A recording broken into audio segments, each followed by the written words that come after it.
ចាប់ទៅបេះដូងដែលប្រេះបែកទៅហើយពីសន្យារបស់បងគ្មានន័យសម្រាប់រូបអូនឡើយរឿងយើងពីអតីតលែងមានក្នុងបេះដូងទៀតហើយចិត្តធ្លាប់ស្រឡាញ់ក៏អស់ន័យរស់សាត់បាត់ទៅឆ្ងាយបើគង់តែបែកគ្នាហេតុអ្វីយើងចាប់ផ្ដើមធ្វើអ្វីទុកឲ្យពេលវេលាជាអ្នកកំណត់រឿងយើង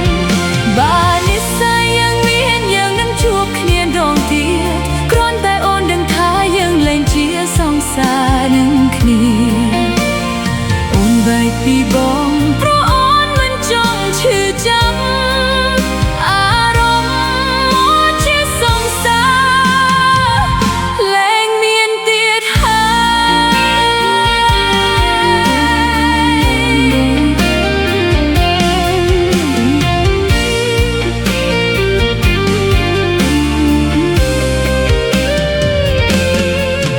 មិនអាចចាប់តាមវិញបេះដូងដែលប្រេះបែកទៅហើយ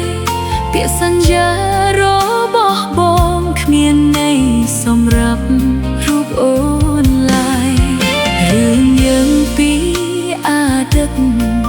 លែងមានក្នុងបេះដូងទៀតហើយ